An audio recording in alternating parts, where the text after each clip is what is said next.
Hi, welcome to Yoyo TV. అనుమానం పెనుభూతమైతే చంపడం ఒక్కటే మార్గమా?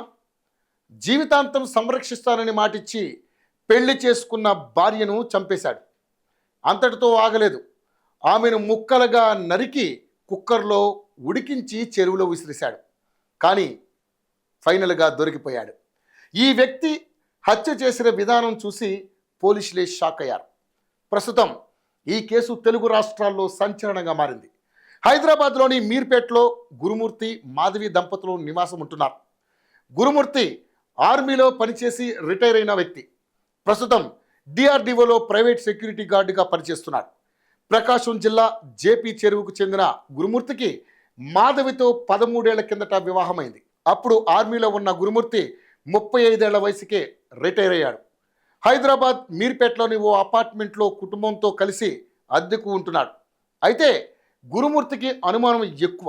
తాను పనుల మీద బయటకు వెళ్ళినప్పుడు తన భార్య ఎవరితోనో మాట్లాడుతుందని, ఎవరితోనో గడుపుతుందని అనుమానపడేవాడు.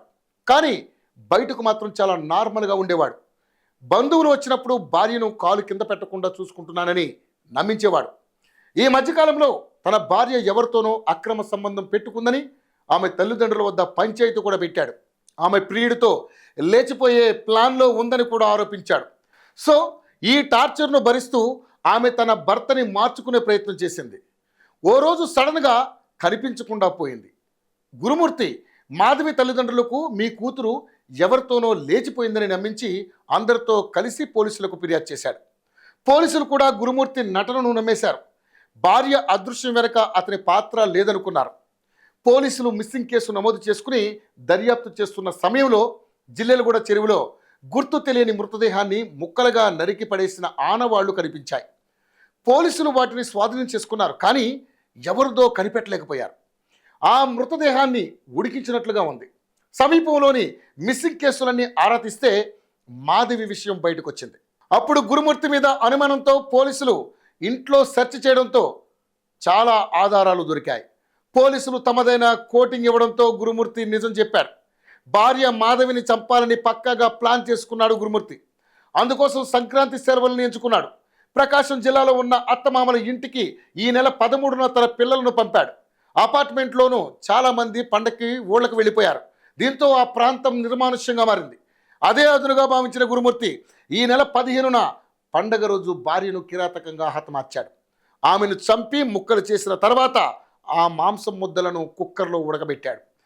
తర్వాత ఎండబెట్టి పొడిగా చేసి దగ్గరలో ఉన్న జిల్లెలగూడ చందన చెరువులో కలిపేశాడు. ఈ నెల 16న అత్తమామలకు ఫోన్ చేసిన గురుమూర్తి భార్య మాధవి గొడవపడి ఇంట్లోంచి వెళ్ళిపోయిందని చెప్పాడు. మీ దగ్గరికి ఏమైనా వచ్చిందా అంటూ తనకేమీ తెలియనట్లుగా మాట్లాడాడు. వారు తమ దగ్గరకు రాలేదని సమాచారం ఇచ్చారు. అప్పటి నుంచి తరచూ ఫోన్ చేసి భార్య గురించి ఆరా తీస్తున్నట్లు, కంగారు పడుతున్నట్లుగా నటించాడు. కానీ పోలీసుల దగ్గరకు వెళ్ళి ఫిర్యాదు మాత్రం చేయలేదు. ఈ నెల 18న హైదరాబాద్ వచ్చిన మాధవి తల్లిదండ్రులు పోలీసులను ఆశ్రయించారు. వెంటనే రంగంలోకి దిగిన పోలీసులు సీసీటీవీ ఫుటేజ్ని చెక్ చేశారు. మాధవి ఇంట్లోకి వెళ్ళినట్లుగా కనిపించింది. కానీ తిరిగి బయటకు రాలేదు. దీంతో గురుమూర్తిని అదుపులోకి తీసుకున్న పోలీసులు తనదైన స్టైల్లో దర్యాప్తు మొదలుపెట్టారు. విచారణలో ఒక్కో విషయం బయటకు వస్తుంటే పోలీసులే షాక్ అయిపోయారు. భార్యను చంపాక ఆమె మృతదేహాన్ని ఎలా మాయం చేశాడో తెలుసుకుని దిగ్భ్రాంతికి గురయ్యారు. కేసులో సీసీ ఫుటేజ్, గురుమూర్తి చెప్పిన కుక్కర్, కత్తులు, హీటర్, బకెట్, మాధవి మర్డర్కు ఉపయోగించిన అన్ని వస్తువులు ఫోరెన్సిక్ టీంతో తనిఖీ చేసిన పోలీసులకు ఒక్క ఆధారం కూడా లభించలేదు. దీంతో వారు అయోమయంలో పడ్డారు. ఇప్పటికే చెరువులో కూడా గాలించిన పోలీసులు అక్కడ కూడా ఏ ఆధారాలు లభించలేదు. హత్య జరిగింది కానీ శవం ఆనవాళ్ళు లేవు. చంపింది ఎవడో తెలుసు కానీ నిరూపించే పక్కా ఆధారాలు లేవు. ఓ సైకో క్రిమినల్ మైండ్తో చేసిన మర్డర్ ఇప్పుడు షాకింగ్గా మారింది. ఈ క్రైమ్ సీన్ ముందు దృశ్యం, సూక్ష్మదర్శిని లాంటి సినిమాలు ఓ మూలకు కూడా నిలబడవు. అంత ప్లాన్గా భార్యను చంపేశాడు ఈ నరరూప రాక్షసుడు. మర్డర్ నుంచి ఎస్కేప్కి మిలిటరీ తెలివితేటలు బాగా వాడుకున్నాడు. కానీ దొరికిపోయాడు ఈ సైకో.